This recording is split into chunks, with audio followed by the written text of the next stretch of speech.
The best revenge is not to become them. It is to make them watch everything they took from you become the instrument of their destruction. My heart stopped at 4:12 p.m. But the man holding my hand wasn't crying. He was checking his watch to see if he could still make his 5 p.m. meeting with the lawyers to steal my company. I know this because I was still there, still present, tucked somewhere behind my own useless eyes like a passenger locked in a car careening off a cliff, fully conscious, completely unable to grab the wheel. The doctors would later call it a terminal event. The nurses would murmur about how peaceful I looked. They were wrong on both counts. There was nothing terminal about what was happening to me, and I was anything but peaceful. I was furious. "It's done," Julian said softly. Not to me. He stopped talking to me sometime in November, around the time my hands started trembling. Now it was March, and he was whispering into his phone with the bedside manner of a man canceling a restaurant reservation. "Yes, it happened. No, don't send flowers yet, that's tacky. Wait 48 hours, then have the PR team draft the statement about my devastating loss." A pause. "The merger documents are on my desk. Have them ready for Monday." He hung up. Then, and this is the part I want you to understand, the part that rewired something fundamental in the architecture of who I was, he leaned forward and kissed my forehead. "You should have just signed it over," he murmured against my cooling skin. "You always did make everything so complicated, Ethan." I had loved this man. I want to sit with that for a moment because I think it matters. I had loved Julian Mercer with the full, embarrassing, architecture-altering weight of a man who had never quite believed he deserved to be loved back. I had given him access to my home, my finances, my board meetings, my body, my most private self. I had thought his restlessness was passion. I had thought his coldness was depth. I had thought his silence, on those long winter mornings when I'd reach across the bed and find him already gone, was simply the language of a man who expressed love through action rather than words. I was the CEO of a Fortune 500 company. I held 3 advanced degrees. I had restructured failing corporations on 4 continents. I had been called in various publications ruthless, visionary, and the most dangerous man in any room he enters. And I had been entirely, catastrophically, stupidly fooled. The poison had started in the coffee. I know that now. Thallium sulfate, colorless, tasteless, slow-acting, elegant in the way that only truly evil things can be elegant. It mimicked a dozen neurological conditions. By the time my doctors started looking for it, it had been 6 months, and my body had absorbed enough to read as a rare degenerative illness on every scan. They told me I had perhaps another 3 months. Julian had cried at the diagnosis, beautifully, the way he cried at films about dying dogs, with just enough restraint to seem genuine, just enough trembling lip to seem devastated. I was dying in a $4,000 a night private room with a view of the city I had built my empire in. And the man I had planned to marry was calculating the tax implications of inheriting my estate. My last coherent thought, as the monitors began their long, trailing protest and the nurses came rushing in, and Julian stepped back to give them room. Julian, who always gave people exactly as much room as he needed to not be in the way of anything inconvenient, was not grief. It was a question. What if I came back? I woke up in a different hospital, different ceiling, different smell. Antiseptic mixed with industrial cleaning fluid instead of the expensive diffuser Julian had insisted on for ambiance. The monitor beside me was a decade older. The gown I was wearing had a faded pattern of small blue diamonds. There was a crack in the upper right corner of the window. I took inventory with the calm precision of a man conducting a site assessment. My hands, smaller. My hair, when I lifted a strand across my vision, a lighter brown. My face, in the small mirror a nurse eventually brought at my confused request, different. Similar enough in structure, broad forehead, defined jaw, but undeniably, verifiably, not mine. "You gave us quite the scare, Mr. Liam," the nurse said cheerfully, scribbling something on a chart. "The car came out of nowhere," they said. "Fractured rib, mild concussion. Lucky to be alive." Liam. I let the name settle over me like a coat that almost fit. I was Liam Cole, 29 years old, freelance wedding planner. A man with a modest apartment in the east of the city, a client list that was perpetually one bad review away from collapse, a studio full of fabric swatches and hand-lettered seating charts, and I discovered this when I found his phone in the bedside drawer and scrolled through it with the methodical focus of a forensic accountant. A heart that had loved beauty in the way that only people who could not quite afford it do. Florists left him samples because he wrote them thank you notes. His clients gave him 5-star reviews not for the grandeur of what he created, but for the way he made people feel seen. Ethan Holloway, who had once walked into a room and reduced grown executives to silence, had been transmigrated into a man who sent handwritten birthday cards to his vendors. I should have found this devastating. Instead, I found it useful. I had 3 things Julian did not know I had: the memory of every conversation, every password, every documented lie of a man who had spent 2 years dismantling me, the institutional knowledge of a CEO who had personally overseen 4 hostile takeovers, and now, crucially, the invisibility of a man Julian Mercer would never, in 1,000 years, look out twice. I had asked myself what I would do if I came back. Now I had an answer. The king-hearted do not beg for justice. They build it. On my 7th day in Liam's apartment, my apartment, I found the news. I wasn't looking for it. I was making coffee, relearning the particular ritual of it in a body that took it with oat milk instead of black, and the television I'd left on for noise cut to a business segment. And there he was, Julian Mercer, newly appointed CEO of Holloway Industries, standing in the atrium of my building, wearing my charcoal Tom Ford suit, accepting my award for Industry Visionary of the Quarter, and on his wrist, so casually, so obscenely, so precisely displayed for the camera in the way that only Julian could make something accidental, was my watch. The Patek Philippe 5270G my grandfather had left me, the one I'd been wearing when I died. He was wearing it like a trophy. I set down the coffee cup. I pressed my palms flat against the counter. I breathed. I am not a man who wastes energy on rage. Rage is inefficient.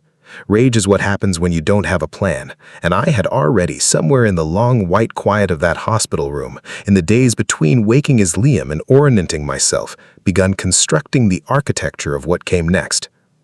But I let myself feel it, just for a moment, the full, scalding structural weight of what he had taken. My company, my life, my name, my watch.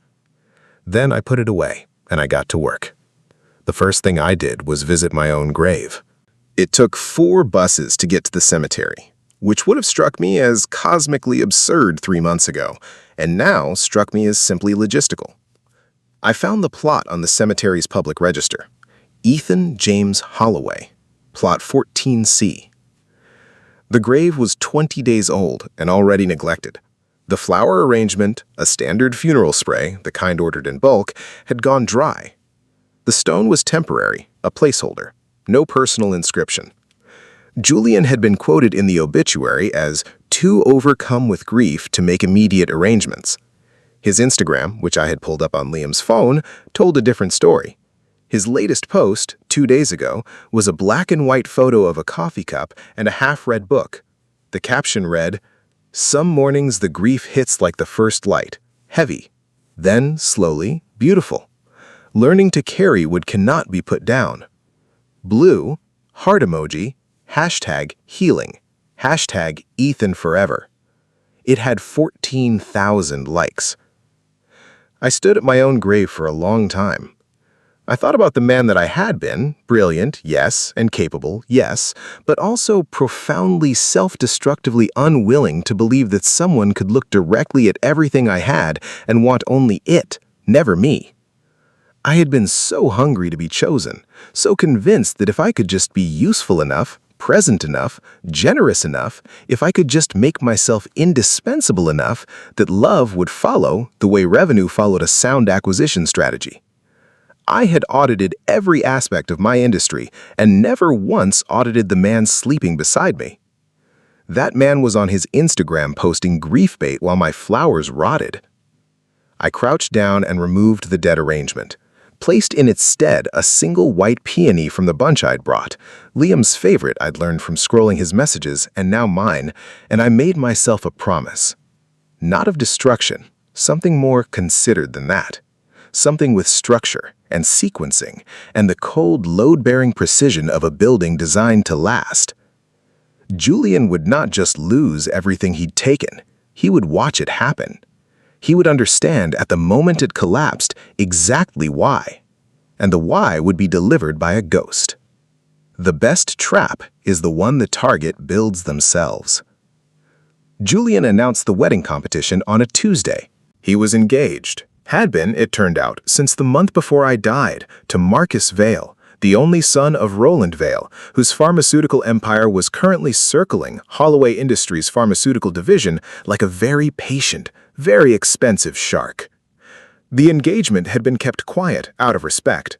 The wedding, Julian had told a Breathless Society reporter, was to be the event of the year. 100 vendors were invited to pitch for the contract.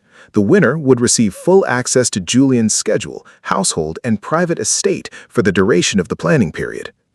I read this on a Thursday morning, drinking oat milk coffee I had not yet learned to enjoy, and felt the specific sensation of a chess grandmaster seeing the endgame from the opening move.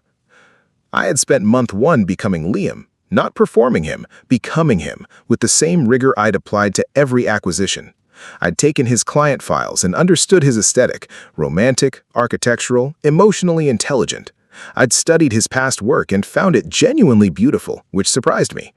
I'd reached out to his vendors, reactivated his social media, and booked 2 small events to rebuild the portfolio. I was, within 30 days, a better version of Liam Cole than Liam Cole had ever been. Now I was going to use him to walk through the front door of my own stolen company. The competition pitch was held at the Meridian Hotel, 40 floors of glass and marble that Julian had always preferred for impressions. I arrived last, which I had calculated for. 23 other firms ahead of me, design houses, event management corporations, a team flown in from London. I sat in the waiting area in a charcoal linen suit and watched them emerge from the conference room, confident, polished, each carrying the faint residue of Julian's particular brand of dismissal on their faces. When they called my name, I walked in carrying one item, a single silver tray covered with a cloth. Julian sat at the head of the table with 2 associates and Marcus Vale beside him. Marcus was handsome in the architectural way of men whose families have been wealthy for enough generations that good bone structure has become heritable. He looked bored. Julian looked exactly as he always did in business settings, immaculate, attentive, constructed. He did not recognize me. Why would he? I was not Ethan. I was 20 pounds lighter, 2 inches shorter, with different eyes and a different jaw. I was Liam Cole, a mid-tier freelancer with a charming portfolio and precisely 0 reason to be in this room. "Mr. Cole," Julian said, "you have 15 minutes." "I only need 5, I said. I removed the cloth from the tray. On it sat a single glass of wine, poured from a bottle I had sourced with considerable effort and expense, a 2004 Domaine de la Romanie Conti, Ethan Holloway's signature vintage. The bottle served at every major Holloway Industries contract signing. The bottle that had been poured on the night Julian and I had first said we loved each other. I watched his face. I had always been good at reading Julian. I simply hadn't wanted to believe what I was reading. Now I read him with academic detachment. He went still. Not the stillness of recognition, the stillness of a man who has encountered something that doesn't fit his current model of reality. His eyes dropped to the glass. His jaw tightened fractionally. A vein in his temple, visible only to someone who had spent 2 years studying that exact face across pillow and boardroom table, pulsed once. "The Vale-Holloway merger," I said, speaking with Liam's voice but Ethan's cadence, the particular unhurried rhythm of someone who has never needed to perform urgency, will be the most watched corporate wedding of the decade. The aesthetic cannot be generic, it cannot be safe. I walked the length of the table slowly. Your fiancé's family values legacy. Yours, the one you've built, values precision. The wedding must speak both languages simultaneously, or it will be read as a transaction, which, of course, I paused, just a half beat. It is, but it doesn't have to look that way. Julian was staring at the glass of wine. I chose that vintage because it's the one served at every significant threshold in the history of Holloway Industries. It carries weight. It says, "This moment matters." That's what I want your wedding to say. I set Liam's portfolio on the table. I know what that company means, Mr. Mercer. I know exactly what it's built on. The silence lasted 4 seconds. "You have the contract," Julian said. Marcus looked at him, surprised. Julian didn't look back. He was still looking at the glass of wine with the expression of a man hearing music from a room that should be empty. I gathered my portfolio. I'll need full access to the estate for 6 months, and I'll need the private study for vendor coordination. My process requires whatever you need, Julian said. I smiled with Liam's mouth. Whatever I need. How generous. You cannot hunt a ghost, but a ghost can hunt you. There is an art to psychological dismantling, and like all art, it requires patience, precision, and a willingness to understand your subject more intimately than they understand themselves. I knew Julian Mercer's interior architecture as well as I knew my own. Better, perhaps, since I had spent 2 years studying him and he had never once bothered to study me beyond what was financially useful. I knew his insomnia patterns. I knew the particular fear he carried from a childhood of financial precarity, the reason he slept in silk pajamas and checked his investment accounts before bed, the reason every room he occupied had to signal affluence, the reason he had killed me rather than simply leave. Leaving would have required starting over. Julian did not start over. Julian acquired and held. I knew his tells. The slight forward lean when he was dissembling, the way he touched his collar when he felt watched, the way he could not bear disorder in his peripheral vision, how a shifted frame, a moved vase, a slightly asymmetric arrangement would pull at his attention like a splinter. Month 3 was about reintroducing him to Ethan Holloway. Very slowly, very quietly. I began in the private study. I had 24/7 access. Julian had been sincere about that. The merger negotiations were moving quickly, and having the wedding planner embedded in the household meant he could approve decisions without interrupting his schedule. He barely noticed me after the first week. I was furniture. Liam was furniture. Helpful, reliable, tasteful furniture. Which meant I could move things. Ethan had a specific organizational logic, one I had developed over 15 years of systematic thinking. Books arranged by frequency of reference rather than alphabetically. Pens in sets of 3, never 2, never 4. A particular angle for the desk lamp, 17 degrees off-center, which I had once explained to Julian, meant the light fell correctly on the left-hand page of any open document. Julian laughed at this, called me compulsive. Now, I recreated it, fraction by fraction, each week. The study inched toward Ethan's configuration like a compass needle correcting north. Julian did not consciously notice. His unconscious, however, was a different matter. I saw it in the way he paused at the study door sometimes, the slight frown, the recalibration. He would move something back, a book, a pen set, and within 2 days, I would move it again. We were having a conversation he didn't know we were having. Then came the Post-its. I had spent 3 evenings replicating Ethan's handwriting. It was distinctive, architectural, angular, the cursive of a man who'd attended a boarding school that still taught penmanship as character formation. I'd found samples in Ethan's published letters in the company archives. I practiced until Liam's hand produced it faithfully. The first note I left on Julian's calendar blotter, tucked beneath a stack of merger documents. Don't forget the veil clause on intellectual property, P12. No signature, just the dash. Julian's EA found it, brought it to Julian with a frown. "Did you write this, sir? I don't recognize the handwriting." I watched through the study's glass partition as Julian took the note, as the color left his face. He looked at it for a long time. "Shredded," he said. The second note appeared 3 days later. This one in the margin of the catering proposal I'd left for his review, in handwriting even more distinctly Ethan's. "The Vouvray is better. You always preferred the Vouvray." Ethan had told Julian this approximately 60 times over 2 years. Julian had never cared about wine. He drank it for appearances. When I came in the following morning, the catering proposal had been swept off the desk. Julian was already in the room, standing in the middle of it, and he turned when I entered with the specific, controlled stillness of a man who was very, very afraid. "Who was in here yesterday?" he asked. "Only me," I said, with Liam's easy concern. "Is something wrong?" He looked at me, through me, the way people look when they're searching for something they know they won't find. "Nothing," he said. "Order the Vouvray." But the flowers were the masterpiece. The poison Julian had used was thallium sulfate, but the carrier had been an extract of white oleander, a compound that in sublethal doses carries a distinctive, sharp, sweet green scent that registered for me in those final months of dying as the smell of something wrong. The body knows before the mind does. I had spent weeks in those final months not understanding why Julian's presence sometimes made my throat close slightly, why certain rooms in our home made me faintly nauseated. Now I knew. He had used oleander extract as scent-masking agent in the diffusers. While I was being poisoned, I was also being, daily, marinated in the smell of my own death. For the cake tasting in month 4, I designed the floral arrangements myself. White oleander.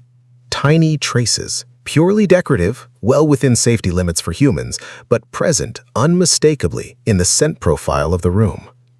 Julian walked into the tasting and stopped as if he'd walked into a wall. I watched him from across the table, clipboard in hand, Liam's professional smile arranged across my face like a mask. He sat down. He was quiet. He reached for his water glass and gripped it.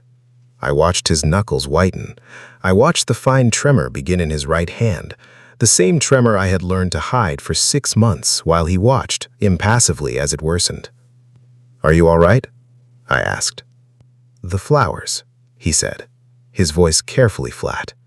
"What are these flowers?" "Oleander," I said pleasantly. "They're in season. Beautiful, aren't they?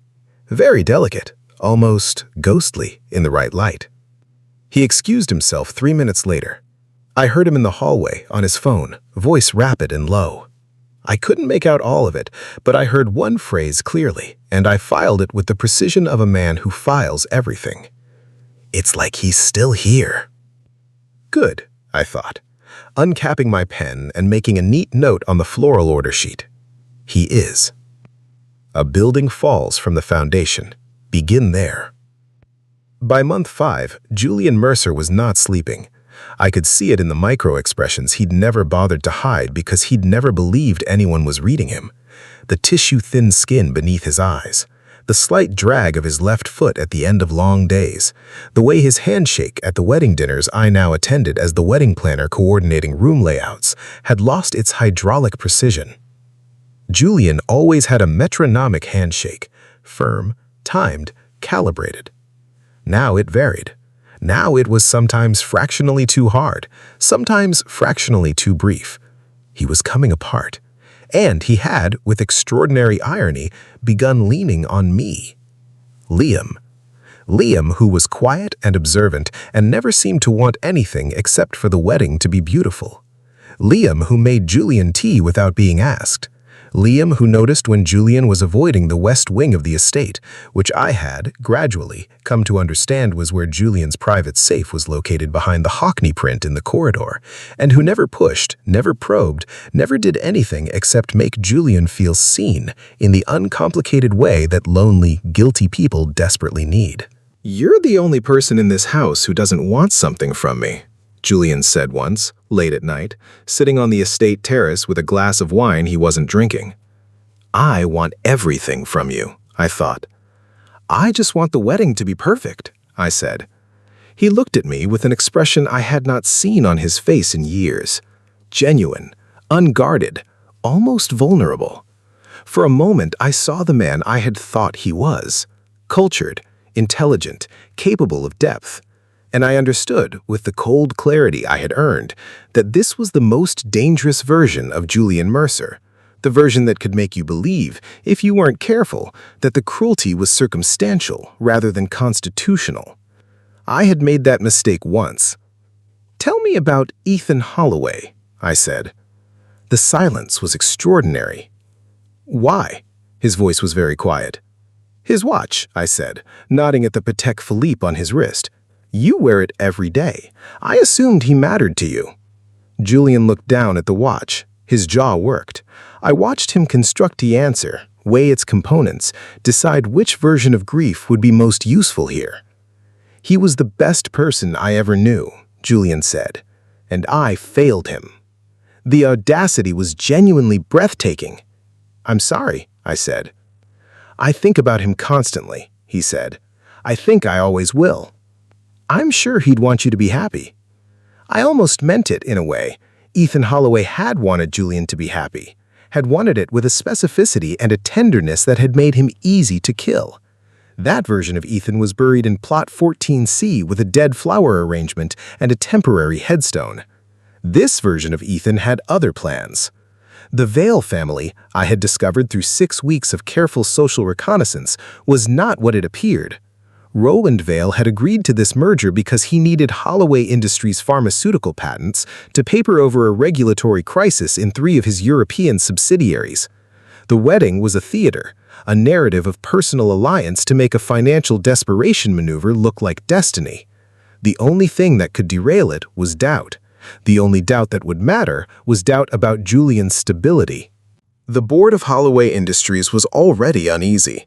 I had been seeding this carefully, through channels Liam Cole had no business accessing, but Ethan Holloway knew intimately. A word here to a former colleague who didn't know he was talking to a dead man, a document left in the wrong place, an anonymous tip to the company's outside legal counsel about the unusual pattern of decisions in the 6 months following the CEO's death. But the real lever was simpler. Marcus Vale had a best friend, a woman named Kara, who was his closest confidant and whose opinion he trusted absolutely. I had found this from Liam's Instagram of all places. Marcus had commented on a photo of Kara's, warmly, the kind of comment that revealed the texture of a friendship. I had found Kara's contact information. I had sent her, from an anonymized account, a single file, Julian's medical records from his private physician, which I had photographed during a carefully scheduled moment when Julian had left his study to take a call, leaving the file visible on his desk.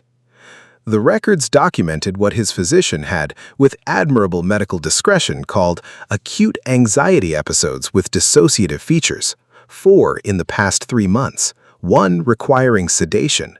I attached a note. Ask Marcus if he knows. He deserves to. 48 hours later, Julian received a call from Roland Vale that lasted 11 minutes and left him standing at the estate window with the particular stillness of a man watching a wall he'd built begin to crack. He came to find me immediately. Liam, his only trusted confidant, who was coordinating the seating arrangements in the East reception room. The Vale family is having doubts. Roland wants to delay. By how much? I asked. Potentially indefinitely.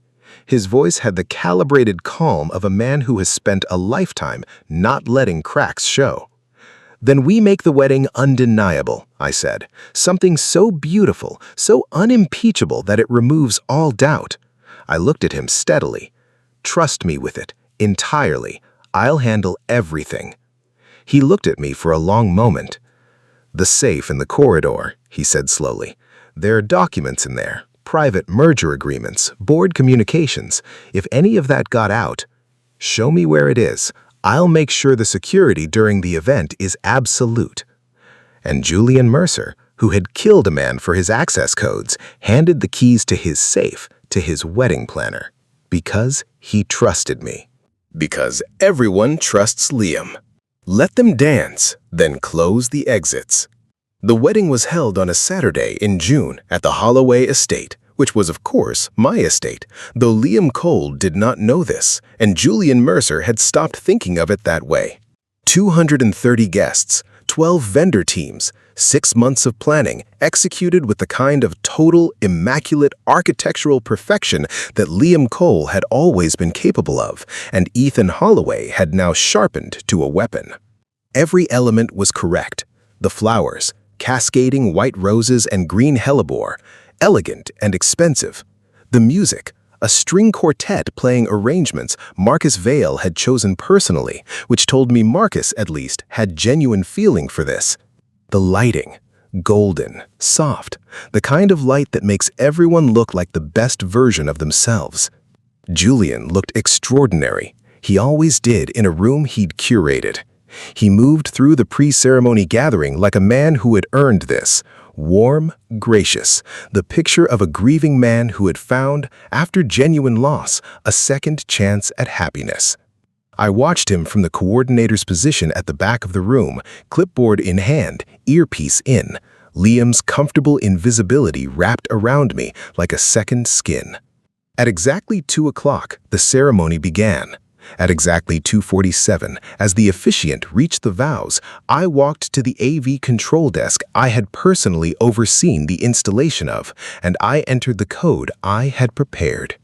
The projection screen behind the altar, a design choice I had sold to Julian as a cinematic backdrop for the vows, something the guests will remember forever, lit up. The first image, Julian's Instagram posts, the grief bait, the black and white coffee cup. Some mornings, the grief hits like the first light. The post had been made 4 days after Ethan Holloway's funeral. 3 days before, Julian had filed the paperwork to assume full control of the company, citing a clause in the partnership agreement that Ethan's legal team had never found because Julian had had it inserted by a compromised paralegal 2 years prior. The room went very quiet. The second image, Julian's phone records, specifically, a call made at 4:19 p.m. on the day Ethan Holloway died, 7 minutes after the time of death, to the lead mergers attorney. The call had lasted 22 minutes. "What is this?" Marcus said. His voice was very controlled. The third thing was not an image. It was audio. 40 seconds, recorded on Ethan's phone, which I had found in the safe in a small box, along with the finalized version of Ethan's will, altered, Ethan's original corporate voting proxy, forged, and a receipt for a private lab in Switzerland that specialized in compound pharmacological analysis. Julian had kept it. Why he had kept it I could not say with certainty, perhaps as insurance. Perhaps from some dark sentimental impulse, perhaps because he was the kind of man who kept trophies. The audio was from a night 6 months before Ethan's death. Julian on the phone, voice low and certain, walking through his own dining room, unaware that Ethan's phone, which Julian had borrowed to play music and left face down on the dining table, had continued recording. Quote, "The thallium compound is colorless, completely tasteless. The lab confirmed it mimics Lewy body dementia on standard panels. By the time they find it, if they find it, he'll have been dead long enough for the estate transfer to be legally uncontestable." A pause. "The watch? I'll keep the watch. Sentimental." Yes, I know how that sounds. Call it a reminder. Every empire needs a foundation stone. 230 people heard this. The room was so silent I could hear the string quartet in the anteroom, still playing, unaware. Julian was standing at the altar. The color had not so much left his face as evacuated it, leaving something that was no longer quite recognizable as the man I had known. Marcus had taken 1 step back from him. Roland Vale was already on his phone. 3 board members of Holloway Industries were in attendance. I had invited them personally, framing it as strategic relationship cultivation, and all 3 were now looking at one another with the specific expression of people constructing exit strategies. I walked from the AV desk to the center aisle. I walked the full length of it slowly, the way Ethan Holloway had always entered rooms, without hurry, without performance, with the absolute confidence of a man who has already won before anyone else knows the game has started. 230 people watched me walk. Julian watched me walk. His eyes tracked me with the expression of a man seeing something his brain refused to categorize. I stopped 2 feet in front of him. I held his gaze, Liam's eyes, Ethan's expression. Then I leaned forward, close enough that no one else could hear, and I said 4 words. Words that Ethan had whispered to Julian on their first night together in a hotel room in Vienna. Words that Julian had claimed to have forgotten. Words that existed in no written record, no recording, no documentation of any kind. 4 words that only 2 people in the world had ever shared. I watched it happen. The moment of recognition, not of Liam. Liam he would never recognize, but of something beneath Liam, something older and more fundamental and entirely, absolutely undestroyable. The moment a man realizes that the ghost was not a ghost at all, that the chess game he had been playing had been simultaneously the entire time being played against him on a board he hadn't known existed. The terror that crossed his face was honestly extraordinary. It was the face of a man who had believed in the absolute completeness of his own cruelty, who had been certain with the certainty of the truly monstrous that dead men do not come back, that the people we silence stay silent, that wealth and coldness and careful planning are sufficient armor against consequence. He had forgotten, had perhaps never understood, that the most dangerous person in any room is not the one with the most power. It is the one who has nothing left to lose and everything to rebuild. The doors at the back of the room opened. 4 police officers. The lead detective had been given a comprehensive file 3 days prior. The safe's contents, the audio recording, the lab receipt, and 17 months of documented evidence organized with the thoroughness of a CEO who had personally overseen 4 corporate legal investigations. The file had been assembled by Liam Cole. The knowledge that assembled it belonged to Ethan Holloway. As the detective approached the altar, Julian's legs, those immaculate, tailored legs that had carried him through boardrooms and lain beside me in the dark, buckled, just fractionally, just enough. "Julian Mercer," the detective said, "you are under arrest for the murder of Ethan James Holloway." The watch caught the light as they cuffed his wrists, my grandfather's watch, the 5270G. The foundation stone of a dead man's empire, worn as a trophy for 6 months, and now, as Julian was walked from the altar of his own wedding, gleaming in the June light like a final, perfect punctuation mark. I looked at it one last time. Then I turned and walked back toward the exit, through the frozen, silent assembly of guests, past the white roses and the green hellebore, and the string quartet who had finally, belatedly, stopped playing. The king-hearted do not celebrate, they simply continue. There is a postscript to all of this that I think deserves telling. 3 weeks after Julian's arrest, after the board of Holloway Industries voted unanimously to reverse the fraudulent transfer of the CEO position, after Marcus Vale's family quietly withdrew from all associated business dealings, after the story ran in every financial publication in the country with the specific, breathless energy of a scandal that confirms everything everyone had always quietly suspected, I went back to the cemetery. I brought a proper arrangement this time, white peonies. The stone had been upgraded, I noticed.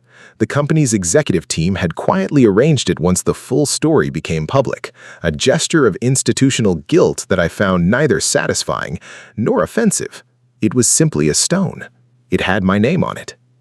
Ethan James Holloway, visionary, friend, a man who never forgot what mattered. I sat on the bench across from it for a while. I thought about the question I had asked myself at the moment of death. What if I came back? I had come back. Not as Ethan. Ethan was in the ground, and whatever I was now occupied a different body, carried a different name, had different hands. I was Liam Cole, wedding planner, 29, survivor of a car accident, resident of a modest East City apartment with a studio full of fabric swatches. I was also, somehow, still Ethan Holloway, every memory, every skill, every careful and hard-won understanding of the world intact. I was not sure what to make of this, of being 2 men at once, of carrying a dead man's grief inside a living man's body, of having prosecuted the most meticulous revenge of my considerable life, and feeling, now that it was complete, not triumph exactly, but something quieter, something that had more in common with the white peony I'd placed at the headstone than with the audio-visual presentation that had destroyed Julian Mercer in front of 230 witnesses. Completion, perhaps. The closing of a ledger, the final reconciliation of an account that had been left dramatically out of balance. I stood up, straightened the arrangement, looked at the stone for a last moment. Then I pulled out Liam's phone, opened his portfolio website, and accepted the 3 new client inquiries that had come in since the Mercer event. Because the Mercer event, of course, had been impeccably documented by every guest with a phone, and a wedding planner who dismantles a murderer at the altar while maintaining perfect floral arrangements is, it turns out, the kind of story that goes viral with extraordinary speed. Liam Cole Events had a 6-month wait list by Thursday. I walked to the bus stop in the June warmth, and I thought about Ethan Holloway, who had been brilliant and kind and catastrophically trusting. And I thought about Liam Cole, who was talented and observant and quietly, immovably good. And I decided that the man I was becoming, whoever that was, in whatever body, carrying whatever name, was perhaps better than either of them alone. The bus came. I got on. The city moved past the windows, glass and steel and the particular gold light of a summer afternoon, ordinary and vast and entirely, completely full of next moves. They buried the wrong thing. They buried the body, but they could never bury the mind that built the board. I was a chess grandmaster of revenge, and the board was still open. The end.